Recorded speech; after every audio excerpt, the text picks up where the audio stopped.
Halo Bapak Ibu Guru terhebat, saat ini kembali bersama dengan kami dalam podcast Pendidikan untuk Semua.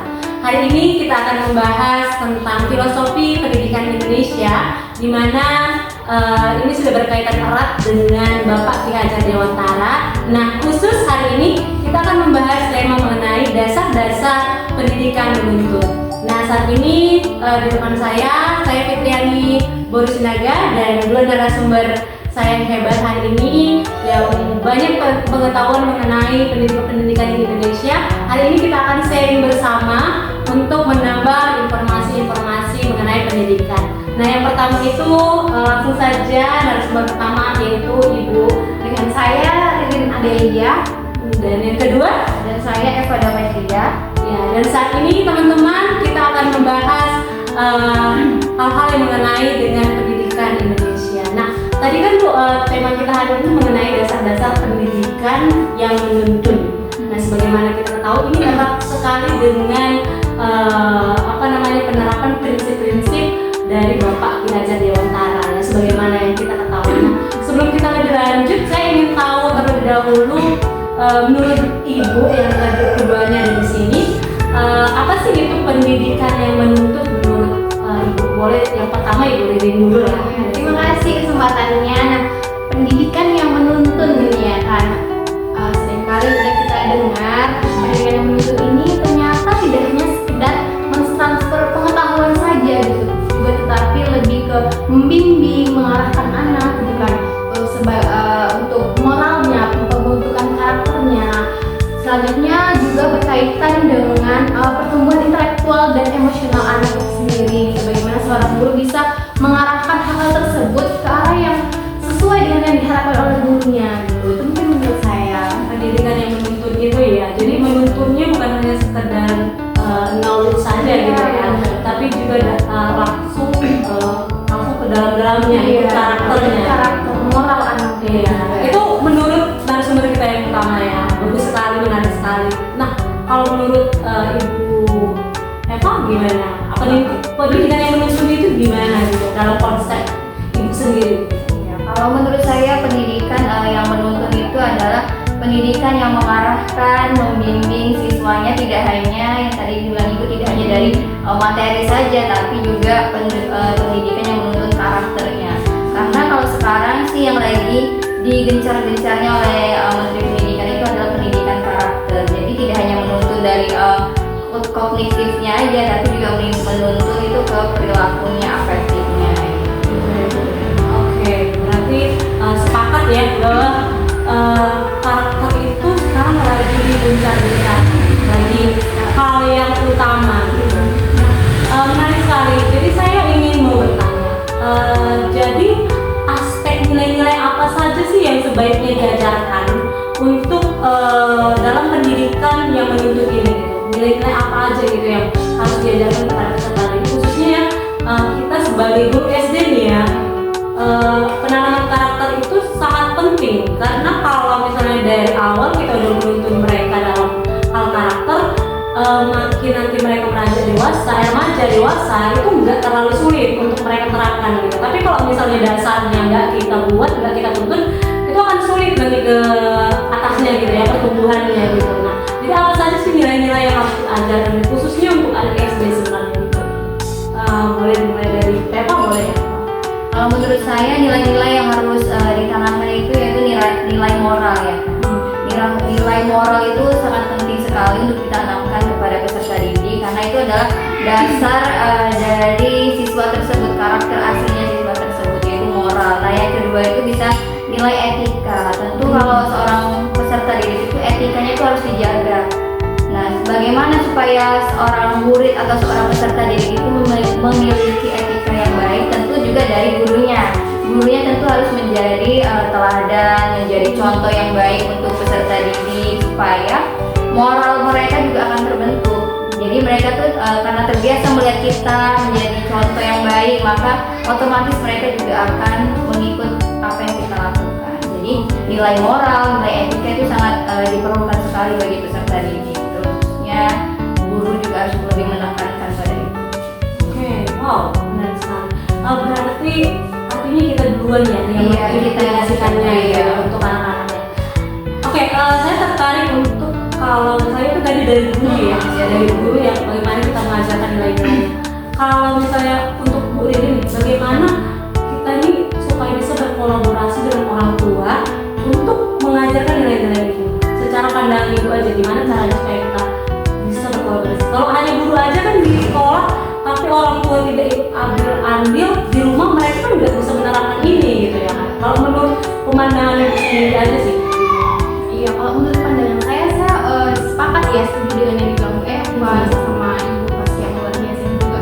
Kalau nilai moral dan etika itu nggak bisa berjalan dengan baik kalau hanya guru yang menekankan itu, sementara orang tua juga ada andilnya terhadap peserta didik, apalagi siswa yang masih usia dini gitu kan, harus perlu penegasan juga gitu, dicontohkan dalam kehidupan sehari-hari, mulai aja dari hal-hal yang sederhana kayak gotong royong, keadilan, toleransi, rasa empati sesama teman. Itu contoh-contoh perilaku yang bisa sebagai penanaman moral dan etika sejak dini gitu. Menurut saya kalau guru aja yang melaksanakan itu di sekolah itu nggak akan optimal, karena siswa juga banyak menghabiskan waktu sehari-harinya juga bersama orang tua. Jadi alangkah baiknya ada kolaborasi antara guru dan orang tua, sama-sama melakukan contoh perilaku moral dan etika yang baik kepada anak-anaknya agar bisa ditiru gitu, agar moral etikanya ini sesuai dengan yang kita harapkan. Tentunya orang tua juga menginginkan anaknya itu berperilaku sopan, jujur, adil gitu kan. Jadi orang tua nggak bisa hanya sekedar mengharapkan aja tanpa ada implementasinya di rumah dalam kehidupan sehari-hari. Betul. Jadi dari sekolah itu teorinya dan juga dibantu oleh orang tua. Iya, implementasinya dulu. Nah kebetulan kita ini guru-guru muda ya, jadi kayak kalau kita udah belajar nih di sekolah kita tuh kayak nanti kalau udah nikah, ada anak yang kita terapkan juga ya. Pendidikan filosofi ini sangat melekat gitu ya, apalagi kita seorang ibu gitu. Jadi kita ingin mengajarkan hanya nanti one day apa yang kita pelajari ini pun bisa kita aplikasikan dalam kehidupan kita sendiri gitu ya. Jadi orang tua yang sudah menerapkan di rumah, apalagi ditambah dengan di sekolah, otomatis anak tersebut sudah memiliki pendidikan moral itu. Berjalan seiring gitu ya Bu ya. Wow, luar biasa sekali apa ya, pengalaman dan pendapat-pendapat dari kedua narasumber kita ini. Nah, selanjutnya sebenarnya ini berkaitan dengan konteks budaya juga ya Bu ya. Jadi karena kan yang kita lakukan di rumah itu jadi suatu hal kebiasaan atau menjadi budaya gitu ya. Nah, dalam konteks budaya Indonesia itu bagaimana sih dasar-dasar ini bisa diterapkan gitu? Bisa kita implikasikan, tapi dia itu dalam konteks budaya gitu. Boleh dikasih pendapat mungkin Bu Rini, boleh juga? Menurut pendapat saya ya, budaya itu kan pembiasaan perilaku yang dilakukan secara berulang gitu ya. Iya. Nah, jadi nilai-nilai yang tidak kita harapkan tadi itu kalau nggak dibiasakan dilakukan sejak anak dini, itu tuh juga sulit untuk kedepannya diterapkan dalam kehidupan sehari-hari gitu. Betul. Jadi menurut saya mulailah dengan pembiasaan-pembiasaan kecil kayak mengucap salam gitu, teman terjatuh langsung ditolong gitu, tidak menertawakan teman yang tertimpa musibah gitu kan, teman nangis tidak diejek gitu kan, atau bisa seringkali kita jumpai yang kurang toleransi gitu ya kan, masih ada yang membeda-bedakan, saya tidak mau berteman dengan dia karena kami berbeda agama, berbeda suku gitu. Itu kan contoh kecil namun masih ditemukan gitu. Jadi menurut saya mulai ubah mindset, ubah perilaku, pembiasaan dimulai dari rumah. Ketika menjadi orang tua atau orang tua kita sosialisasikan untuk ketika anak berangkat sekolah salam kepada orang tua, mengucapkan salam gitu kan. Ketika sampai di sekolah juga disambut oleh guru memberi salam gitu. Itu menurut saya merupakan contoh pembiasaan yang bisa kita lakukan untuk mengubah budaya-budaya tersebut menjadi lebih baik lagi dalam kehidupan sehari-hari. Dalam konteks budaya dari hal yang terkecil, benar sih Bu. Seperti yang kita alami ya, kalau misalnya kita dalam hal mengajar aja gitu ya, kita bisa sering temui kayak banyak peserta didik yang udah mulai kayak ragu sama temennya gitu. Misalnya temennya nggak tahu jawab, langsung kamu nggak tahu jawab gitu.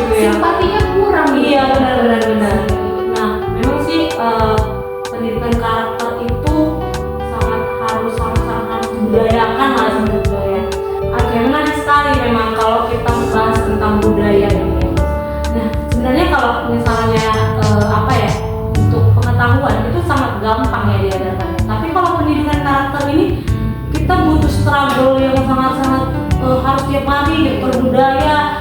Ada sih yang mengatakan gini, dipaksa, terpaksa, terbiasa. Nah, jadi dipaksa dulu kayak, oke, buang sampah, saya buang aja, enggak harus buang sampah kayak tempatnya gitu. Itu dipaksa dulu kan. Tapi lama-lama nanti dia ketemu sampah, Terpaksa. sampah. Alhamdulillah, nah kan di pada ibuku harus dibuang gitu. Iya, iya, benar. Tapi lama-lama nanti harus dibuang di sana.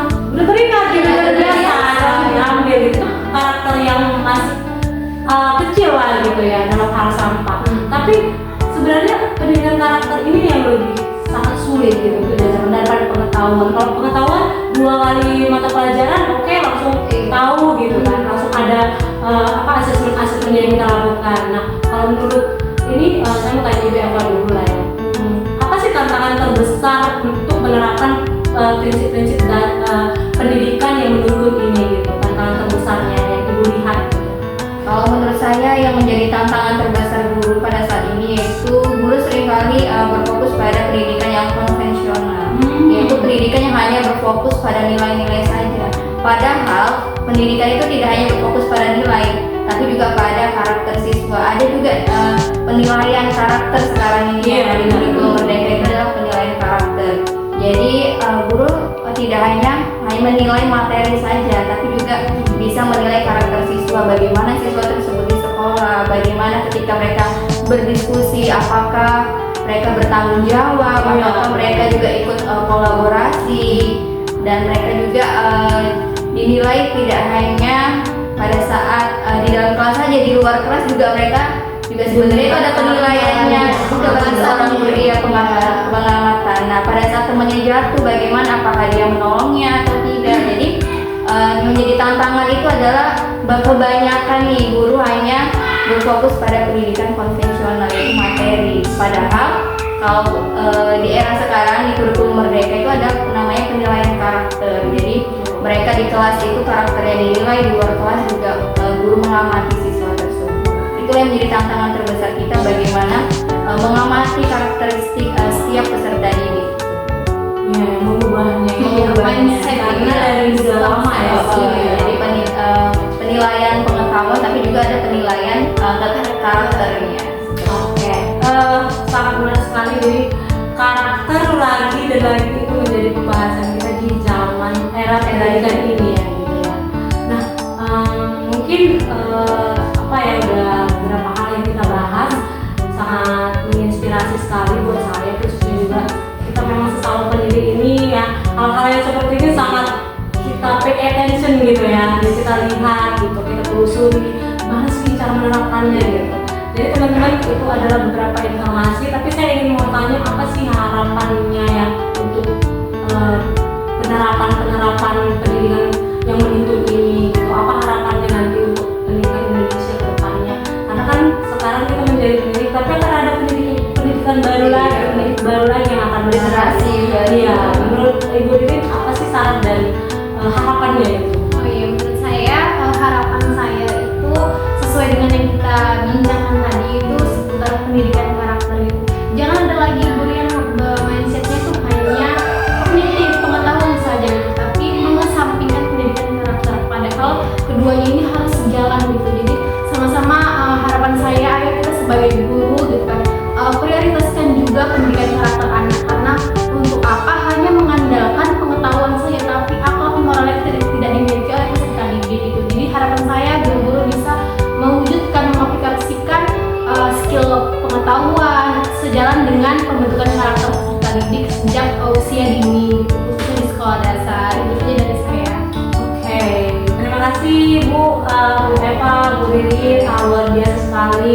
Jadi akhirnya walaupun ya kita itu orientasinya seperti negara Finlandia pendidikannya, tapi kita pengennya Indonesia itu punya sistem sendiri. Jadi memang orientasinya ke sana, tapi kita pengennya ya dengan adanya prinsip-prinsip dari Piagam Dewata ini, kita punya sistem pendidikan yang terstruktur itu sendiri ya. Oke, terima kasih untuk kedua narasumber, sehat-sehat selalu dan sampai ketemu nanti lagi Bu di acara podcast saya selanjutnya. Dan itulah teman-teman untuk pertemuan kita hari ini. Terima kasih sudah menyaksikan. Semoga dapat menginspirasi kita semua baik itu calon guru maupun bapak ibu guru yang sedang mengajar. Salam